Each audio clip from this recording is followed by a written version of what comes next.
أعوذ بالله من الشيطان الرجيم بسم الله الرحمن الرحيم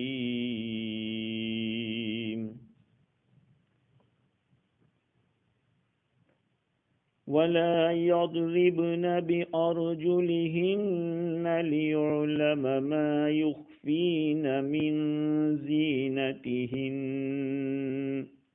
وتوبوا إلى الله جميعا أيها المؤمنون لعلكم تفلحون وأنكحوا الأيام منكم والصالحين من عبادكم وإمائكم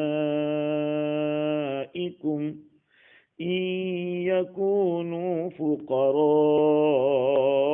يغنهم الله من فضله والله واسع عليم صدق اللہ العظیم۔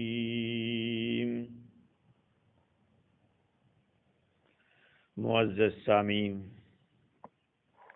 بزرگوں، پیارے بھائیوں، سننے والی خواتین، مائیں اور بہنیں،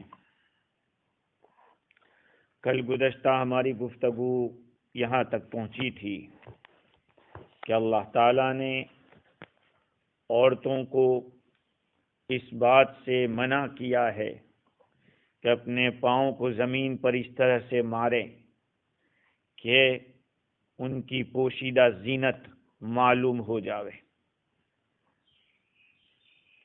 اب یہ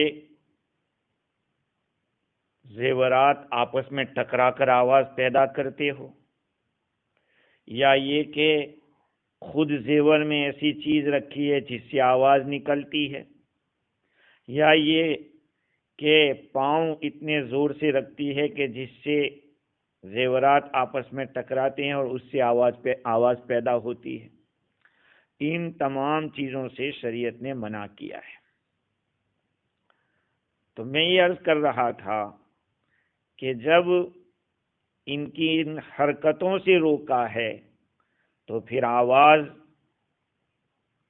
ایک ایسی چیز ہے کہ جس سے آدمی بہت جلدی فریفتہ ہو جاتا ہے اور اس کا گرویدہ بن جاتا ہے۔ تو شریعت نے ان تمام باتوں سے روکا، اذان اس کی مکروہ قرار دی اور مردوں کے سامنے اس طرح سے گزرنے کو منع کیا، اور عورت کو بھی اس بات کا حکم دیا کہ اس طرح کی آواز نہ نکالے جس سے سامنے والے کو بدخیالی پیدا ہو اور اس کے دل میں بری چیزیں جنم لے۔ خوشبو لگا کر جانے سے منع کیا، کیونکہ یہ ساری چیزیں ایسی ہیں کہ اس سے آدمی کے دل و دماغ کے اوپر ایک منفی اثر ہوتا ہے اور آدمی گناہ کا شکار ہو سکتا ہے۔ اسی لیے علماء کرام نے عورت کی آواز کو ستر قرار دیا، چھپانے کی چیز قرار دیا۔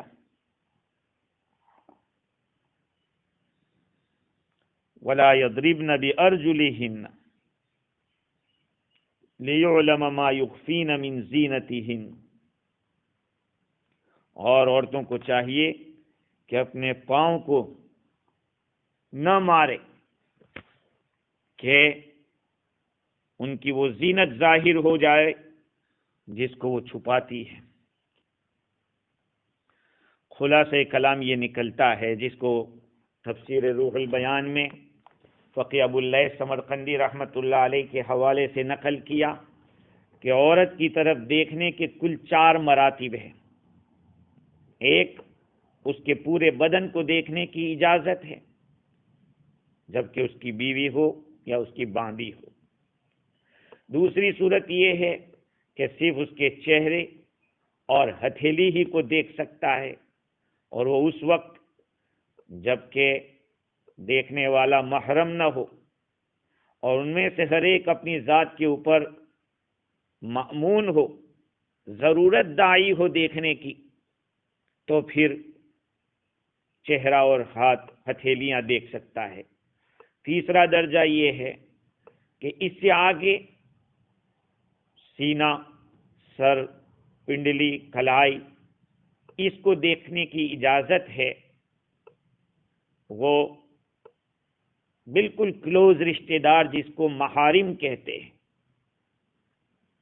جیسے کہ ماں ہے، بہن ہے، سگی پھوپھی، سگی بہن، سگی خالہ، یا باپ کی بیوی یعنی ماں کی سوکن ہے، یا بہو جس کو پتو کہتے ہیں،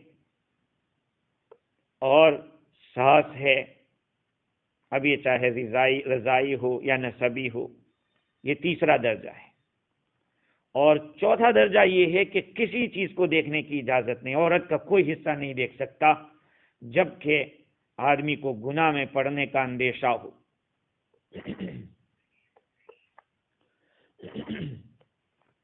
اور عورتوں کا عورتوں کی طرف دیکھنے کے بارے میں مسئلہ تو ذکر کر دیا گیا تھا، لیکن چونکہ روح البیان میں قدر تفصیل کے ساتھ یوں بیان کیا کہ اسلاف نے تو مستحب قرار دیا ہے کہ غیر عورتیں، غیر مسلم عورتیں مسلمان عورتوں کے اعضاء کو نہ دیکھیں،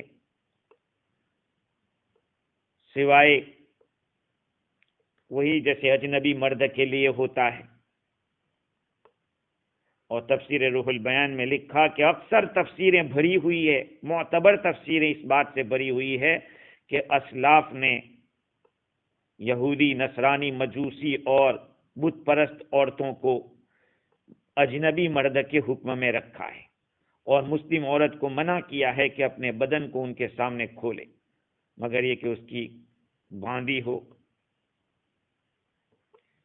اور یہ منع کرنے کی وجہ دو چیزیں ہیں، عورتوں کو منع کیا گیا ہے۔ ایک تو مجانست نہ ہونے کی وجہ سے، دین میں مجانست نہیں ہے، سیم دین نہیں ہے، دھرم ایک نہیں ہے۔ ایمان اور کفر میں بہت بڑا فرق ہے، جہاں فرق ہے وہاں پر امن بھی نہیں ہے، حفاظت نہیں ہے، اس لیے منع کیا۔ عقائد کا اختلاف، اوصاف کا اختلاف، خصوصاً آج کے زمانے میں ہماری عورتوں کے اخلاق کیسے ہو گئے ہیں، تو پھر ان کا کیا حال ہوگا؟ تو ایک وجہ تو عدم مجانس ہے دین کے اندر، اور اسی وجہ سے اہل سنت والجماعت کے یہاں مناکحت سے بھی منع کیا جاتا ہے، نکاح کرنے سے بھی منع کیا جاتا ہے اہل سنت اور اہل اعتزال کے درمیان، کیونکہ عقائد کا اختلاف ہے۔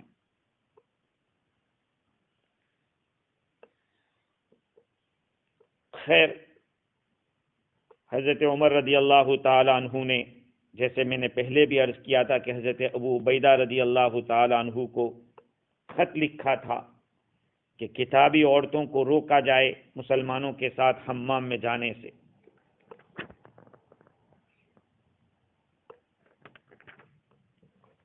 اللہ تعالیٰ نے اس آیت کریمہ کے اندر ان کو اپنی چھپی ہوئی زینت کو ظاہر کرنے سے منع کیا، اور آگے اللہ تعالیٰ فرماتے ہیں وَتُوبُوا إِلَى اللَّهِ جَمِيعًا أَيُّهَا الْمُؤْمِنُونَ لَعَلَّكُمْ تُفْلِحُونَ۔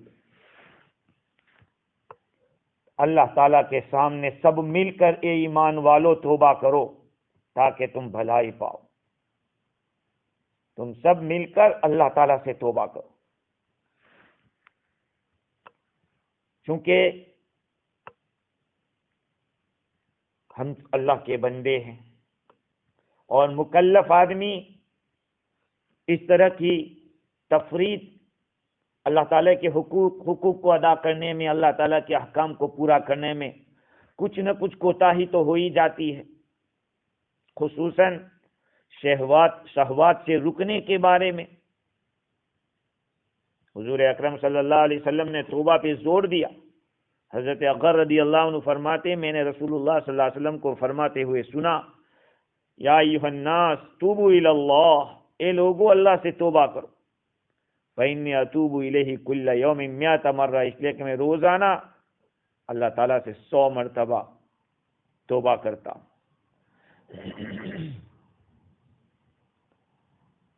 یہاں پر توبہ سے مراد جو حالات ہیں، یہاں اللہ تعالیٰ نے جن چیزوں سے منع کیا ہے، ان منع کی ہوئی چیزوں کے اندر جو کوتاہی ہو جاتی ہے، اس کے لیے آئندہ کے لیے بھی توبہ کر لو۔ پہلے ہوا ہے اس کا اپنے غلطی کا احساس ہو، پہلے جو حرکتیں ہو چکی ان سے توبہ، اور آئندہ کے لیے یہ عزم ہو، خدا سے ڈر کر اپنی تمام حرکات و سکنات اور چال چلن میں انابت اور تقوی کی راہ اختیار کریں، کیونکہ اس میں اللہ تعالیٰ نے دنیا و آخرت کی بھلائی رکھی ہے۔ سوال ہوتا ہے کہ اس مقام کے اوپر سبھی لوگوں کو توبہ کا حکم دیا؟ امام قشیری رحمۃ اللہ علیہ کے حوالے سے روح البیان میں لکھا کہ سب سے زیادہ توبہ کی ضرورت اس آدمی کو ہے جو آدمی اپنے آپ کو توبہ کا محتاج نہ سمجھتا ہو۔ ایک آدمی یہ سوچتا ہے مجھے کہاں توبہ کی ضرورت، اس کو زیادہ توبہ کرنی چاہیے۔ اور کشف الاسرار کے حوالے سے لکھا کہ جتنے اللہ تعالیٰ کے فرما بردار بندے ہو یا نافرمان بندے ہو، سبھی کو اللہ تعالیٰ نے یہاں حکم دیا وَتُوبُوا إِلَى اللَّهِ جَمِيعًا، تم سب کے سب اے ایمان والو اللہ تعالیٰ سے توبہ کرو۔ حقیقت یہ ہے کہ اللہ تعالیٰ کے اوامر اور نواہی کے تعمیل میں کوتاہی ہر شخص سے ہو جاتی ہے، اسی لیے توبہ کرنا ہے۔ اور حدیث میں کلکم خطاء وخیر الخطائین التواب، تم میں سے سب گنہگار ہو اور بہترین گنہگار ہے جو توبہ کرنے والا۔ تو اس آیت میں فرما برداروں کو اور نافرمانوں کو سب کو ایک ساتھ حکم دیا کہ توبہ کریں۔ فرما برداروں کو تو اس وجہ سے کہ نافرمان شرمندہ نہ ہو جاوے، اگر صرف نافرمانوں ہی کو توبہ کا حکم دیا جاتا کہ گنہگاروں توبہ کرو تو ان کو رسوائی ہو جاتی۔ جب اللہ تعالیٰ نے ان کے لیے دنیا میں رسوائی کو نہیں پسند کیا تو آخرت میں کیسے رسوا کریں گے؟ چو رسوا نہ کر دی بچندی خطا، دریں عالمم پیش شاہو گدا، دریں عالمم پیش شاہو گدا، دراں عالمم ہم برخاس و عام، بے آمرز و رسوا مکن والسلام۔ اللہ تعالیٰ سے خطاب کر رہا ہے، اللہ کا بندہ خاص کیا کہہ رہا ہے کہ جب تو نے مجھے اتنی ساری غلطیوں کی اور گناہوں کی وجہ سے اس عالم کے اندر غریب و امیر کے سامنے مجھے رسوا نہیں کیا، تو اس عالم میں تو خاص و عام ہوں گے، تیرے خاص بندے بھی ہوں گے اور عام بندے بھی ہوں گے، مجھے معاف کر دینا اور وہاں رسوا مت کرنا۔ تو یہ توبہ ہر ایک کے اوپر ضروری ہے۔ کوئی شروعات کر رہا ہے، اپنی زندگی کے حالات کو بدلنے کی ابتدا کر رہا ہے، اس کو بھی توبہ کرنا ہے۔ جو پہلے سے کر چکا ہے اس کو بھی توبہ کرنا ہے، جس کو متوسط کہتے ہیں۔ پہلا مبتدی ہے، شروعات کرنے والا، اور دوسرا درمیانی درجے کا ہے، اور تیسرا بہت اوپر پہنچا ہوا ہے۔ کہا تینوں کو اللہ تعالیٰ سے توبہ کرنا ہے۔ مبتدی کیا توبہ کرے گا؟ حرام سے بچ کر حلال کو اختیار کرے گا، اور متوسط درجے کا آدمی جو حلال چیزیں ہیں ان میں بہت زیادہ وہ زائد چیزوں کا استعمال کر رہا ہے، حلال چیز کو زیادہ استعمال کر رہا ہے، یعنی اسی میں لگا ہوا ہے، اسی کو بس اپنے مقاصد کو پورا کرنے کے چکر میں سارے حلال ہیں، اس سے بھی توبہ کرنی چاہیے۔ اور جو منتہی ہے وہ ما سوی اللہ، اللہ تعالیٰ کے سوا کسی چیز میں انہماک رکھا ہو، مشغولی ہوئی ہو، تو اس سے اعراض کر کے اللہ تعالیٰ کی طرف مکمل توجہ کر کے توبہ کرے، لعلکم تفلحون، تاکہ تم کامیاب ہو جاؤ۔ ابتدا کرنے والا جو مبتدی ہے وہ توبہ کرے گا، وہ جہنم سے جنت کی طرف جا کے کامیاب ہوگا، اور درمیانی درجے والا ہے وہ جنت کی زمین سے اعلیٰ علیین کی طرف تو جائے گا، مقامات قرب کی طرف اور درجات عالیہ کی طرف، اور منتہی ہے وہ وجود مجازی سے وجود حقیقی کی طرف جائے گا، اور خلقی جو تاریکیاں ہے اسے ربانی نور کی طرف جائے گا۔ تو توبہ کی ضرورت ہر ایک کو ہے۔ اللہ تعالیٰ نے توبہ کرنے والے کی توبہ قبول کرنے کا بھی حکم دیا۔ دیکھیے اللہ تعالیٰ نے ایھا المؤمنون کا خطاب، اے ایمان والو، یہ جو خطاب کیا ہے اس کی وجہ یہ ہے کہ ایمان کا تقاضا ہے کہ آدمی توبہ کرے، جو ایمان رکھتا ہوگا وہ توبہ کرے گا۔ حاشیہ جلالین کے اندر یہ بات لکھی ہے کہ ان آیات کو جہاں نظر کی حفاظت کا ذکر ہے، کسی کے گھر میں ایسے ہی داخل نہ ہونے کا ذکر ہے، عورتوں کو اپنے پاؤں کو زور سے نہ مارنے کا، اور اوڑھنی کو اپنے گریبان پہ ڈالنے کا، یہ جو کچھ احکام ہے، ان کے آخر میں توبوا الی اللہ جمیعا کا امر فرمانا، حکم دینا، اس پر توبوا الی اللہ پر ختم کرنا، کہا کہ یہ حسن اختتام ہے۔ یعنی اللہ تعالیٰ یہ فرما رہے ہیں کہ میری رحمت سے نا امید مت ہونا، اگر کسی سے اس طرح کی غلطیاں ہو گئی ہو تو اس کو توبہ کر لینا چاہیے، اللہ حکم دے رہے۔ میرے بھائیوں، آج کے زمانے کے اندر جو زیادہ تر برائیاں پھیلی ہوئی ہے وہ انہی وجہ سے، ان پابندیوں کو چھوڑنے کی وجہ سے، ان احکام سے روگردانی کرنے کی وجہ سے۔ حضور اکرم صلی اللہ علیہ وسلم نے تو سخت سے سخت وعیدیں بتائی۔ حضرت ابو موسیٰ اشعری رضی اللہ تعالیٰ عنہ فرماتے ہیں، حضرت صلی اللہ علیہ وسلم نے ارشاد فرمایا، جو عورت عطر لگا کر گھر سے نکلے اور کسی مجلس پر گزرے تو وہ ایسی ایسی ہے، یعنی زانیہ ہے۔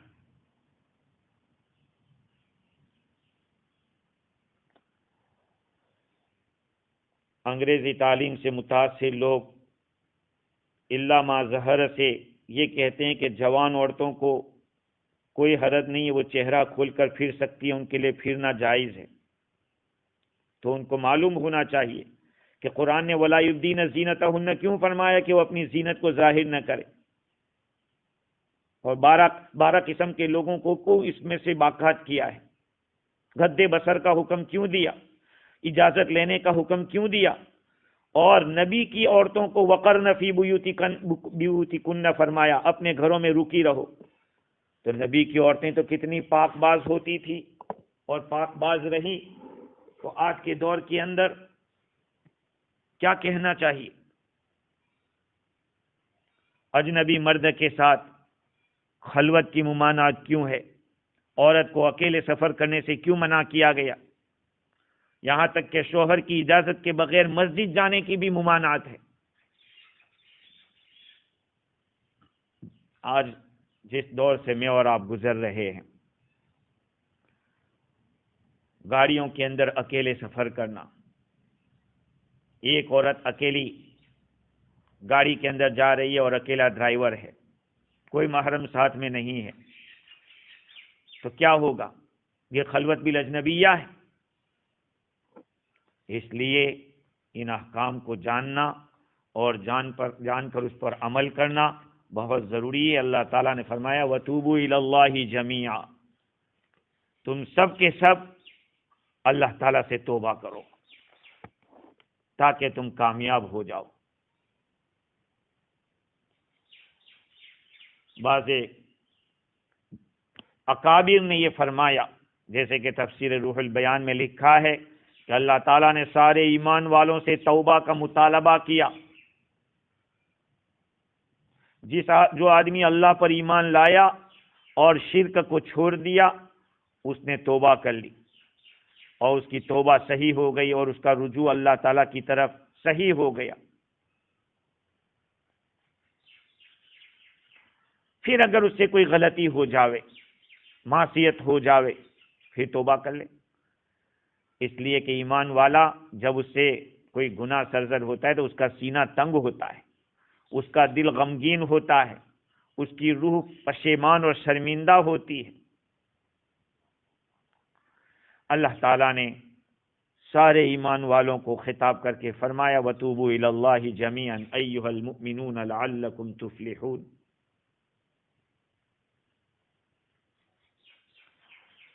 آگے جس بات کا اللہ تعالیٰ نے حکم دیا ہے وہ نکاح کا حکم ہے. چنانچہ حق جل وعلا فرماتے ہیں وَأَنكِحُوا الْأَيَامَ مِنكُمْ وَالصَّالِحِينَ مِنْ عِبَادِكُمْ وَإِمَائِكُمْ.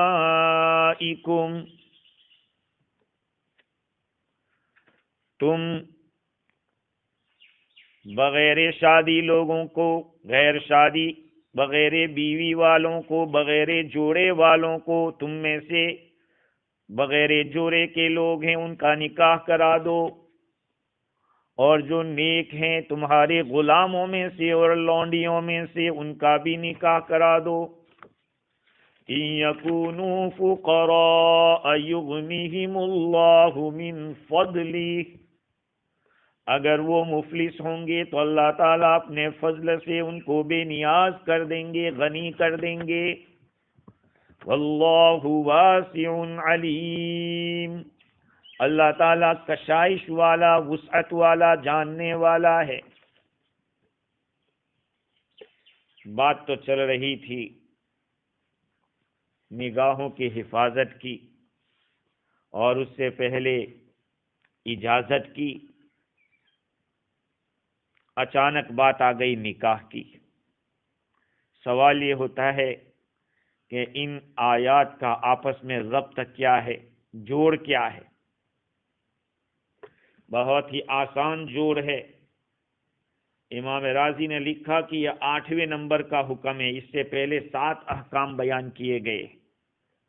زنا کی سزا ہوئی، زنا کرنے والے کے نکاح کا مسئلہ بیان ہوا، پھر الزام لگانے والے کی سزا ہوئی، اس کے بعد لعان کا تذکرہ ہوا، اس کے بعد واقعہ افک کا تذکرہ ہوا، اور اس کے بعد استئذان اجازت لینے کا مسئلہ آیا. اس کے بعد غض بصر نگاہوں کو نیچا رکھنے کا. اور اللہ تعالی نکاح کے متعلق حکم فرما رہے ہیں. جب اوپر نگاہوں کو نیچا کرنے کا اور شرمگاہ کی حفاظت کا حکم دیا تھا، قرآن ہے اور شریعت ہے، جب وہ کسی چیز سے منع کرتی ہے اور قرآن منع کرتا ہے تو اس کے بعد کیا چیز جائز ہے اس کو بھی بیان کرتے ہیں. ایک بات علماء سے بھی کہتا رہتا ہوں اور مفتیوں سے بھی کہتا رہتا ہوں کہ جب ہم کسی چیز کو ناجائز قرار دیتے ہیں تو اس کا کوئی بدل ہو، جائز جواز کی کوئی شکل ہو. امت کو گناہوں سے بچانے کے لیے ہمیں وہ بتلانا چاہیے تاکہ گناہوں سے بچے. اگر گناہ ہی بتلاتے رہیں گے تو پھر ان کے مشکلوں کا حل کہاں سے نکلے گا؟ اس لیے اس بات کی طرف دھیان دینا چاہیے. اللہ تعالیٰ نے اس آیت کریمہ کے اندر شرمگاہ کی جو حفاظت کا اوپر حکم تھا تو اس کی حفاظت کے لیے حلال طریقہ کیا ہے؟ کا نکاح ہے. تو اب نکاح کا تذکرہ ہو رہا ہے. اللہ تعالیٰ نے ایامہ کا لفظ بیان کیا. تم میں سے جو ایامہ ہیں ان کا نکاح کرا دو. یہ ایامہ کا لفظ ایمن کی جمع ہے. الائم اس کو کہتے ہیں کہ جس کا کوئی جوڑا نہ ہو. اصل تو یہ عورت کے لیے ہے جس کا شوہر نہ ہو، رانڈ ہو جس کو کہتے. اور اصلی معنی یہ لفظ رکھتا ہے وہ عورت جس کی پہلے شادی ہو چکی تھی لیکن شادی ختم ہو گئی، کسی وجہ سے نکاح ٹوٹ گیا یا شوہر گزر گیا، اس کے اوپر یہ مصیبت آئی کہ شوہر نہیں رہا، اس کے لیے ایم کا لفظ ایک زمانے تک، بلکہ آج بھی ہندوانہ رسموں کے اندر جب کسی عورت کا شوہر گزر جاتا ہے تو وہ کبھی بھی شادی نہیں کرتے، وہ ایسی ہی زندگی گزار دیتی ہے۔ بعض خاندانوں میں بھی اس طرح کا ہوتا ہے۔ ہاں، اگر عورت اپنے آپ کو بچا کر اپنے چھوٹے بچوں کی تربیت کے خاطر اس طرح کرے تو ٹھیک ہے، سارے انتظامات اس کے پاس ہو، لیکن شریعت بتا رہی ہے کہ جو بغیر جوڑے کے ہیں ان کا نکاح کرا دیا جائے۔ تو یہ اصل لفظ تو عورت کے لیے تھا، بعد میں جو کوئی عورت جس کی شادی ہوئی ہو یا نہ ہوئی ہو سب کے لیے استعمال ہونے لگا۔ امام محمد رحمۃ اللہ علیہ سے منقول ہے کہ وہ فرماتے ہیں کہ اس سے مراد وہ عورت ہے جس کا پہلے نکاح ہو چکا ہو، اور انہوں نے دلیل پکڑی ہے حضور اکرم صلی اللہ علیہ وسلم کی اس حدیث سے، الأیم احق بنفسها من ولیها والبکر تستاذن فی نفسها واذنها سماتها۔ وہ عورت جس کا شوہر نہیں ہے وہ اپنی ذات کی زیادہ حقدار ہے اپنے ولی کے مقابلے میں، اور باقرہ عورت جس کی کبھی شادی نہیں ہوئی اس سے اس کی ذات کے بارے میں اجازت لی جائے گی، اور اس کی ذات اجازت اس کی خاموشی ہے۔ یہ ایک مسئلہ یاد رکھیے، حدیث ہے۔ اب عورت اجازت، اب آج کا دور تو ایسا ہے کہ اس کو اجازت لینے کی ضرورت اپنے ماں باپ سے پڑ گئی ہے۔ ماں باپ نہ کہہ رہے ہیں کہ نہیں تجھے یہاں نہیں کرنی ہے، وہ کہہ رہے ہیں مجھے وہیں پر کرنی ہے۔ میرے بھائیو، میں جس جگہ پہ بیٹھ کے بول رہا ہوں اس کے حالات کے پیش نظر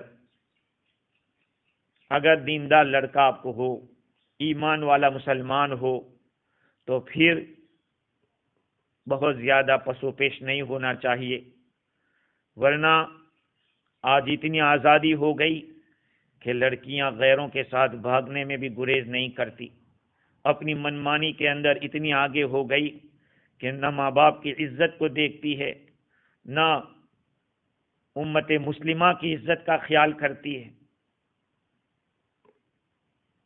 ایک وجہ تو اس کی یہ ہے کہ ان کو صحیح علم نہیں دیا گیا۔ ان کو علم دیا گیا تو وہ معلومات کا اور فنون کا، جس کو ہم علم کہہ رہے وہ علم نہیں ہے۔ کمپیوٹر جاننا یہ کوئی علم نہیں ہے، انگریزی بول لینا اور انگریزی جاننا یہ کوئی علم نہیں، یہ تو فن ہے۔ علم تو اللہ کی صفت ہے اور وہ اللہ تعالیٰ دلوں میں ڈالتے ہیں۔ اصلی علم تو یہی دین کا علم ہے، قرآن کا، حدیث کا، فقہ کا، یہ علم ہے۔ ہم نے یہ تو دیا نہیں ان کو، اور ان کو دنیا گھومنے کی جو تھیوری تھی وہ بتلا دی، دنیا کیسے زندگی کیسے گزارنی ہے، دنیا میں وقت کیسے گزرے گا، یہ ہم نے سکھایا۔ اللہ کی رضامندی کس میں ہے اور ہماری عافیت دینی اور اخروی کس میں ہے وہ ہم نے نہیں بتایا۔ اس لیے اس حدیث کو دیکھیے کہ حضور اکرم صلی اللہ علیہ وسلم نے فرمایا کہ جو شادی شدہ عورت ہے وہ اپنی ذات کی زیادہ حقدار ہے اپنے ولی کے مقابلے میں، اس لیے کہ وہ ایک دفعہ نکاح کر چکی ہے تو اس کی حیا وہ نہیں رہی ہے، وہ جانتی ہے کہ اب مجھے زندگی کیسے گزارنا ہے۔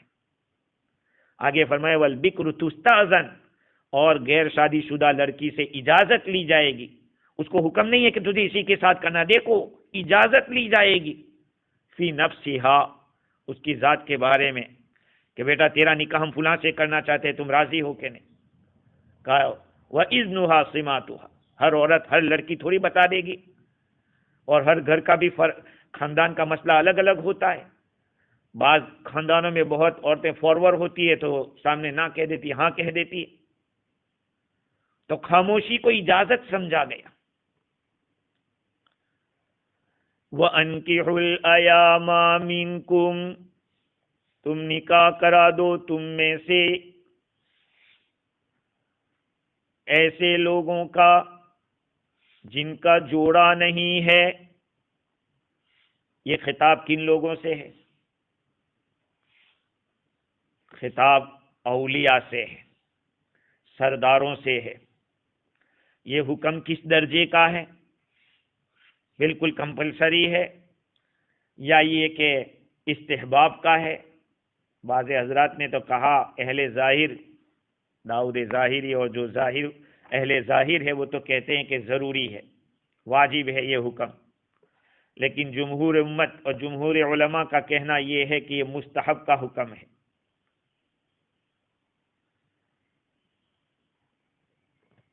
کبھی یہ وجوب کے لیے بھی ہو سکتا ہے اولیاء کے حق میں، جیسے کہ عورت طلب کر رہی ہے، نکاح کرنا چاہتی ہے، تو پھر نکاح کرانا ضروری ہوگا۔ جمل کے اندر یہ فرمائے کہ یہ حکم وجوب کے لیے ہے۔ عورت ایسی ہے کہ جس کو نکاح کی ضرورت ہے، اس کے پاس خرچہ نہیں نکاح کا، زنا کے اندر پڑنے کا اندیشہ ہے، یا مرد ہے اور اس کو اندیشہ ہے زنا میں پڑ جانے کا، تو ایسی صورت میں تو نکاح کرانا ضروری ہو جائے گا۔ ساوی مالکی نے اپنی تفسیر کے اندر لکھا کہ نکاح کے اوپر 4 احکام جاری ہوتے ہیں۔ کبھی یہ نکاح واجب ہو جاتا ہے، جیسے کہ ایک آدمی کو زنا میں پڑنے کا اندیشہ ہے اور نان نفقہ بیوی کا خرچہ اٹھانے پر قادر ہے، چاہے حرام کے ذریعے سے ہی کیوں نہ ہو، اس وقت واجب ہوگا۔ کبھی یہ نکاح مستحب ہوتا ہے، زنا میں پڑنے کا اندیشہ بھی نہیں ہے اور حلال طریقے کا پیسہ بھی موجود ہے اس کے پاس، اور وہ نکاح کرنا چاہتا ہے، تو یہ سنت اور مستحب ہے یہ نکاح۔ تیسرا نکاح حرام ہوتا ہے کبھی، کب؟ جب کہ آدمی کو اندیشہ ہو، بلکہ یقین ہو کہ وہ اس پر ظلم کرے گا، اس کے حقوق کو ادا نہیں کرے گا، تو ایسے آدمی کے لیے نکاح کرنا صحیح نہیں۔ اور ایک مکروہ ہے کہ اندیشہ تو نہیں ہے لیکن حرام طریقے سے وہ کما رہا ہے۔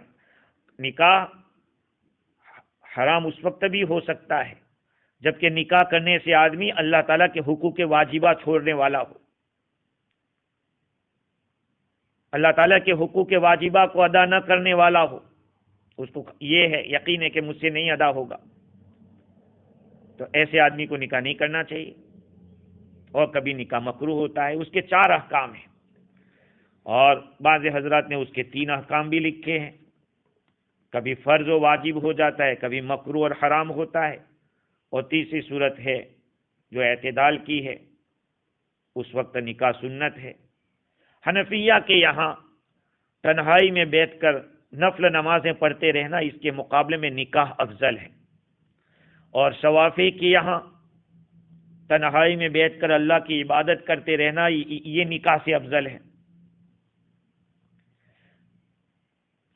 اصل میں نکاح ایک جائز چیز تھی، لیکن نیتوں کے لحاظ سے یہ سارا فرق ہو گیا۔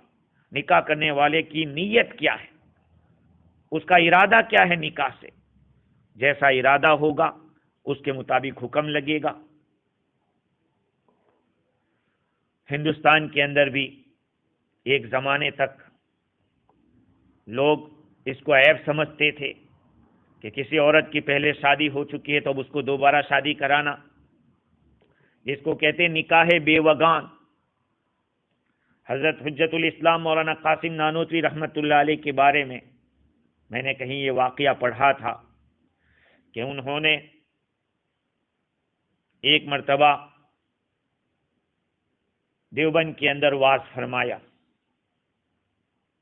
واز فرما رہے تھے اور مضمون تھا نکاح بیوگاں۔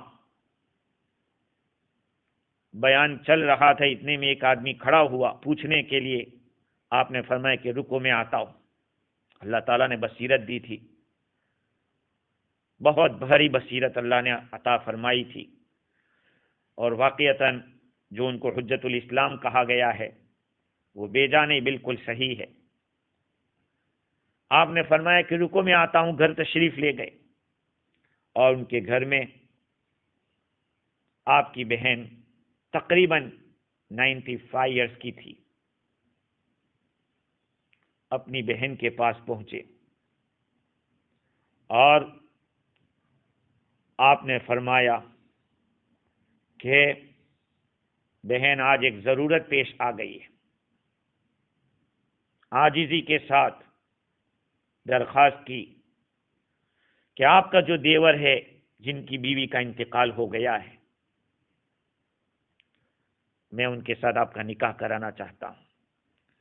14-15 آدمیوں کے سامنے حضرت نے اپنی اتنی بوڑھی بہن کا نکاح کرا دیا۔ اب تشریف لائے، بیان پھر شروع ہوا۔ پھر وہ آدمی کھڑا ہوا سوال کرنے کے لیے۔ اس نے کہا کہ حضرت آپ تو بیان کر رہے ہیں کہ بیواؤں کا نکاح کرائیے، آپ کے گھر میں آپ کی بہن کا نکاح نہیں، اس کا کیا؟ حضرت نے فوراً فرمایا کہ آپ کو معلوم نہیں، یہاں بھی اس کے گواہ موجود ہیں، ان کا نکاح ہو چکا ہے۔ یہ تھے، دین پر آنچ نہیں آنے دیتے تھے۔ ہاں، ہم ہیں کہ ہم مسئلے اپنے حل کرتے ہیں، بعد میں جو ہوگی دیکھی جائے گی۔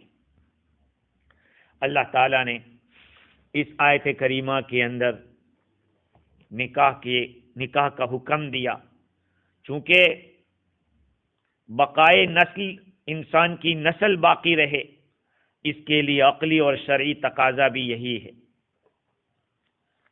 کہ کچھ حدود کے ساتھ، شرائط کے ساتھ مرد اور عورت کو ایک دوسرے کے ساتھ اختلاط کی اجازت دی جائے، شرائط کے ساتھ۔ محرم نہیں ہونا چاہیے، کسی دوسرے کی عدت میں نہیں ہونا چاہیے، یہ ساری شرطیں۔ اس طرح سے ان حدود اور قیود کی رعایت کر کے اختلاط کی جو صورت ہے اسی کو نکاح کہا جاتا ہے۔ اللہ تعالیٰ نے اس آیت کریمہ میں آزاد عورتوں کے اولیاء کو اور باندیوں کے مالکوں کو اور غلاموں کے آقاؤں کو یہ حکم دیا کہ تم لوگ نکاح کرا دو۔ اور جیسے میں نے عرض کیا کہ نکاح کبھی واجب ہوتا ہے تو کبھی سنت ہوتا ہے، جیسے جیسے حالات۔ حضرت عکاف ہیں، ایک صحابی، رسول اللہ صلی اللہ علیہ وسلم سے، حضور صلی اللہ علیہ وسلم نے ان سے پوچھا کہ تمہاری بیوی ہے کہ نہیں؟ انہوں نے عرض کیا کہ نہیں۔ پوچھا کوئی شرعی لونڈی بھی ہے کہ نہیں، باندی؟ کہا نہیں۔ پوچھا کہ آپ صاحب وسعت ہو یا نہیں، آپ کے پاس کچھ مال و دولت ہے؟ انہوں نے عرض کیا کہ حضور صاحب وسعت تو ہوں۔ مطلب یہ تھا حضور کا کہ تم نکاح کا خرچہ اٹھا سکتے ہو، برداشت کر سکتے ہو کہ نہیں؟ اس کے جواب میں انہوں نے اقرار کیا۔ اس پر رسول اللہ صلی اللہ علیہ وسلم نے فرمایا کہ پھر تو تم شیطان کے بھائی ہو، اور فرمایا کہ ہماری سنت نکاح کرنا ہے۔ تم میں بدترین آدمی وہ ہیں جو بے نکاح ہو، اور تمہارے مردوں میں سب سے رذیل وہ ہیں جو بے نکاح مر گئے۔ یہ مظہری کی روایت ہے، مظہری کے اندر مسند احمد سے نقل کیا ہے۔ حضور اکرم صلی اللہ علیہ وسلم نے ان کو، اس صحابی کو، شیطان کا بھائی قرار دیا۔ ہو سکتا ہے کہ آپ صلی اللہ علیہ وسلم کو خطرہ لاحق ہوا ان کے بارے میں گناہ کا، اور یہ معلوم ہو گیا ہوگا کہ یہ صبر نہیں کر سکتے، تو آپ نے فرمایا، نکاح کی اہمیت کو بتلایا۔ جو آدمی حالت اعتدال میں ہے، نہ غلبہ شہوت سے مجبور و مغلوب ہے، اور نہ نکاح کرنے سے کوئی گناہ میں پڑنے کا اندیشہ ہے، اور یہ شخص محسوس کرے کہ نکاح کرنے کے باوجود نکاح اور اہل و عیال کی مشغولیت میرے لیے اللہ تعالیٰ کا ذکر اور اللہ کے توجہ سے رکوں گا نہیں، تو اس کے لیے نکاح افضل ہے۔ انبیاء علیہ السلام اور صلاح امت کا عام حال یہی تھا۔ اگر اس کا اندازہ یہ ہے کہ نکاح کرنے کی وجہ سے، اہل و عیال کی مشغولی کی وجہ سے اپنی دینی ترقی اور کثرت ذکر سے روک دیا جاؤں گا، تو پھر ایک آدمی کے لیے نکاح چھوڑنا ہی افضل ہے۔ حضرت ابوبکر صدیق رضی اللہ تعالیٰ عنہ کا ارشاد ہے، تم نکاح کے بارے میں اللہ کا حکم مانو، وہ تم سے اپنا وعدہ پورا کرے گا۔ بہت ساری روایات ہے نکاح کے فضائل کے اندر۔ اللہ تعالیٰ نکاح کی برکت سے غنا بھی دیتا ہے، اور غنا دو طرح کا ہوتا ہے، ایک تو مال والا غنا اور ایک قناعت والا غنا۔ آدمی انف از انف سمجھ لے کہ جتنا اللہ نے دیا ہے اس کو بس وہی سمجھے کہ بہت ہے۔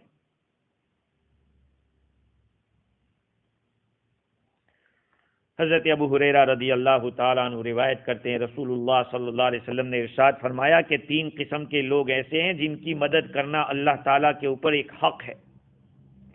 ایک وہ آدمی جو نکاح کرنا چاہتا ہے اور نکاح سے اس کا مقصد پاک دامن رہنا ہے۔ نکاح کا مقصد پاک دامن رہنا۔ بہت سارے ایسے ہوتے ہیں کہ کسی عورت سے تعلق ہے، خفیہ تعلقات ہیں، در پردہ آشنائی کرتے ہیں، زنا کرتے ہیں۔ اب کسی نے کہا کہ ارے زنا کر رہا ہے تو نکاح ہی کر لے، تو لوگوں سے ڈرتے ہوئے یہ نکاح کر رہا ہے۔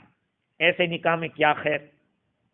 آدمی کو سمجھنا چاہیے کہ نکاح ہی ایک ایسی چیز ہے جو میری حفاظت کر سکتی ہے۔ تو جو آدمی پاک دامنی کے ارادے سے نکاح کرے گا، اللہ تعالیٰ اس کی مدد ضرور کرے گا۔ اور وہ مکاتب، وہ غلام جس نے اپنے آقا سے عہد کتابت کر رکھا ہے کہ میں اتنے دوں گا، آپ مجھے آزاد، یا آقا نے کہا کہ تو مجھے اتنے ادا کر دے گا تو آزاد ہو جائے گا، ایسا غلام مکاتب کہلاتا ہے۔ تو جو مکاتب غلام کتابت کی ادائیگی کا ارادہ رکھتا ہے، اللہ اس کی بھی مدد کرتا ہے، اور اللہ کے راستے میں جان کی بازی لگانے والا، اللہ تعالیٰ اس کی بھی مدد، یہ تینوں کا حق ہے، اللہ تعالیٰ ان کی مدد کرتے ہیں۔ حضور اکرم صلی اللہ علیہ وسلم کی خدمت میں ایک صاحب آئے اور عرض کیا کہ حضور کڑکی بہت ہے، مال نہیں ہے میرے پاس۔ حضور نے فرمایا نکاح کر لے۔ حضرت عمر رضی اللہ عنہ کی روایت ہے کہ عجبا لمن یبتغی الغنی بغیر النکاح، تعجب ہے اس آدمی پر جو مالداری تلاش کرتا ہے بغیر نکاح کے۔ اور حضرت ابوبکر صدیق رضی اللہ تعالی عنہ کی روایت جو میں نے ابھی سنائی تھی، ابن ابی حاتم کی وہ روایت ہے کہ تم اللہ تعالیٰ کے حکم کو مانو، اور اللہ تعالیٰ نے تمہیں نکاح کا جو حکم دیا اس پہ عمل کرو، وہ تمہارے ساتھ جو وعدہ کیا اس کو پورا کرے گا۔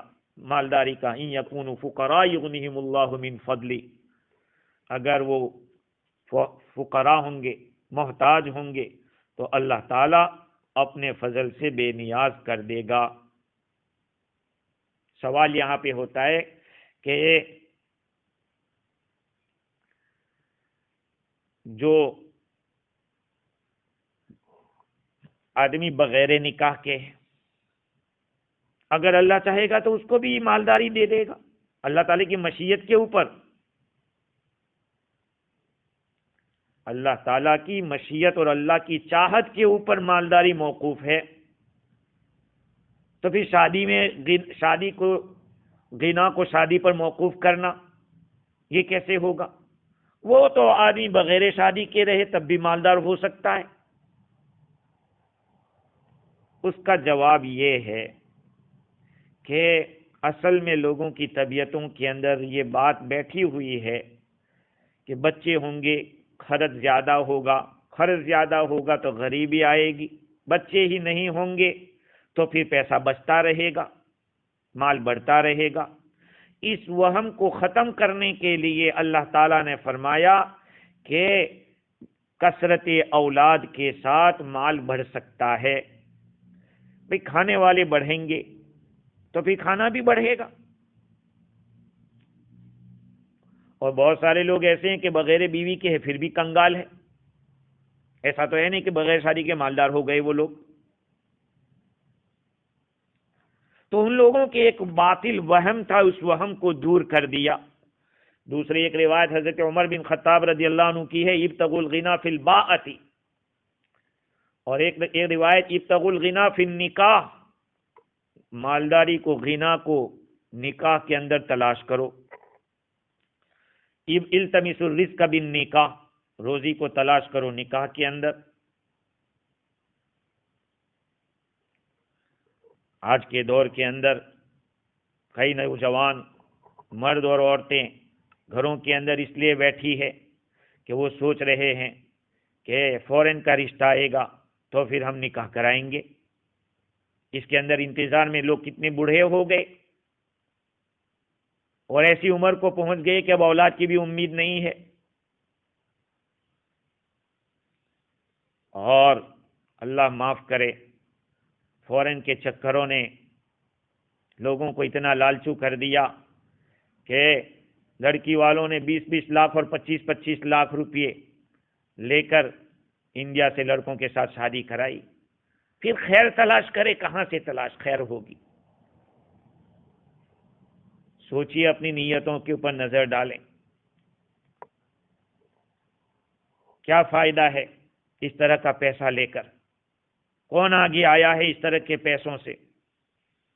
جس خاندان میں میاں بیوی راضی ہوں گے وہ گھر بہت ہی سدا بہار رہے گا۔ کتنے ماں باپ قرضہ کر کے اپنے بیٹے کو باہر بھیجتے ہیں، کئی سال تک وہ مزدور کی طرح کام کرتا ہے۔ میرے بھائیوں، میں نے اپنے حضرت الاستاذ مولانا سید ذوالفقار احمد صاحب نور اللہ مرقدہ سے ایک واقعہ سنا کہ انکلیشور کے اندر مولانا ادریس ڈیٹالی نے ان کو یہ واقعہ بیان کیا کہ ان کا ایک دوست کئی دنوں تک غائب رہا، ایک مدت کے بعد ملا تو کہا کہ بھئی کہاں تھے؟ اس نے کہا کہ بہن کی شادی تھی اور اس چکر کے اندر بہت مشغول تھا، لیکن چہرے سے اداسی اس پہ چھائی ہوئی تھی۔ اس نے مولانا نے پوچھا کہ بھئی کیا بات ہے؟ کہا کہ بہن کی شادی تھی، یہ ہندو کا واقعہ ہے اور سچا واقعہ ہے۔ کہا بہن کی شادی تھی اور سب کچھ طے ہو گیا، سامنے والوں نے ایک بہت بڑی ڈیمانڈ رکھ دی، اس ڈیمانڈ کو پورا کرنے کے لیے مجھے اپنی کڈنی کو بیچنا پڑا، اور اس کڈنی سے جو پیسہ حاصل ہوا وہ بہن کی شادی میں دینا پڑا ہمیں۔ حضرت فرما رہے تھے حضرت الاستاذ کہ آپ سوچئے، یہ عورت جس کی شادی ہوئی ہے وہ اپنے شوہر سے کیسے خوش رہے گی جس کی چاہت کو پورا کرنے کے لیے اپنے سگے بھائی کی کڈنی کو بیچنا پڑا۔ یہ تو ایک آت واقعہ ہمارے سامنے آ جاتا ہے، لیکن جہاں جہیز کا مسئلہ اور پتہ نہیں اتنی مصیبتیں کھڑی کر رکھی ہے۔ نکاح، نبی اکرم صلی اللہ علیہ وسلم نے فرمایا ان اعظم النکاح برکہ سرہ مؤونہ، سب سے بڑا برکت والا نکاح وہ ہوتا ہے جس میں خرچہ کم ہو۔ لیکن آج ہم نے سمجھ رکھا ہے جتنا خرچہ زیادہ کریں گے، جتنی پبلسٹی کریں گے، جتنے مہنگے کارڈ چھپوائیں گے اور جتنا ہم لوگوں کو دکھائیں گے اس میں خیر ہوگی۔ کوئی خیر نہیں ہوتی، کم خرچے میں ہی خیر ہے۔ اس لیے جہاں مناسب جوڑا آوے تو دیر مت کرو۔ اذا خطب الیکم من ترضون دینہ وخلقہ فزوجوہ الا تفعلوا تکن فتنۃ فی الارض وفساد عریض۔ جب تمہارے پاس ایسے لوگ نکاح کا پیغام دے جس کا دین اور جس کے دین سے اور جس کے اخلاق سے تم راضی ہو تو اس سے نکاح کرا دو، اگر نہیں کرو گے تو زمین میں بہت بڑا فساد ہو جائے گا۔ تو میں یہ عرض کر رہا تھا کہ اللہ تعالیٰ تو فرماتے ہیں کہ نکاح کے ذریعے اللہ تعالیٰ مالداری دیتے ہیں۔ فقیر غریب آدمی کی مالداری کے لیے جب وہ نکاح کرتا ہے تو ایک سبب عادی ہے، عادتاً ایسا ہوتا ہے کہ آدمی شادی کے بعد بستتن فی الجسم جسم کے اعتبار سے بھی بڑھ جاتا ہے، والمال بھی بڑھ جاتا ہے، مالی اعتبار سے بھی بڑھتا ہے، اس لیے کہ جب وہ آدمی نکاح نہیں کیا ہوا تھا تو اکیلا تھا، اور جب نکاح کر لیا تو اب اس کو فکر ہوگی کہ بیوی کا پیٹ پالنا ہے، اس کی ضرورتوں کو پورا کرنا ہے، بچہ پیدا ہو گیا، اب اس کی ضرورت، تو اب زیادہ محنت کرے گا، کمائے گا زیادہ، جن کا شرعاً اور عرفاً نفقہ ضروری ہے اس کے لیے تو اس کو کرنا ہی پڑے گا۔ اب اس کام کے اندر عورت کی بھی مدد ہوگی، عورت کے گھر والے جو ہوں گے وہ بھی مدد کریں گے، سالہ ہے، سسور ہے، یہ لوگ بھی مدد کریں گے۔ پہلے اکیلا کر رہا تھا، اب اس کو مدد کرنے والے بھی ہو گئے، تو اب بچے پیدا ہوئے، بچے بڑے ہو رہے ہیں، بچے بھی کام کر رہے ہیں، تو مساعدت کرنے والے، تعاضد کرنے والے بڑھ گئے۔ یہ اس مدد کے ذریعے اب مال بڑھ رہا ہے۔ اللہ تعالیٰ اس طرح سے اغنا کرتے ہیں، اور وہ بھی من فضل ہی فرمایا، یکون فقراء یغنہم اللہ من فضل، اللہ اپنے فضل سے، فضل کے ذریعے یوں سمجھو کہ جو ضرورتیں ہیں اللہ تعالیٰ اس کو کم کرا دے گا یا ضرورتیں پوری کرا دے گا۔ اللہ تعالیٰ نے اس آیت کریمہ کے اندر نکاح کا بھی حکم دیا، اور نکاح سے دور بھاگنے کی جو اصلی وجہ لوگ سمجھتے ہیں اس کا بھی حل کر دیا، اس کا بھی جواب دے دیا کہ کیا حل ہے۔ آدمی محنت کرتا رہے، اللہ کی مدد ہوگی۔ ان یکونوا فقراء یغنیہم اللہ من فضل واللہ واسع علیم، اللہ تعالیٰ تو بہت وسعت والے بھی ہیں اور جاننے والے بھی ہیں۔ آگے والصالحین من عبادکم و امائکم، تم میں سے وہ غلام اور تمہاری وہ باندیاں جو صلاحیت رکھتے ہیں، نیک ہیں، ان کا بھی نکاح کرا دو۔ آگے اللہ تعالیٰ فرماتے ہیں یکونوا فقراء یغنیہم اللہ من فضل۔ مزید گفتگو انشاءاللہ اس کے اوپر آئندہ کل کریں گے۔ اللہ تعالیٰ ہمیں دین کی صحیح سمجھ عطا فرماوے، بصیرت عطا فرماوے، اور اپنی محبت و معرفت سے مالا مال فرماوے۔ وآخر دعوانا الحمدللہ رب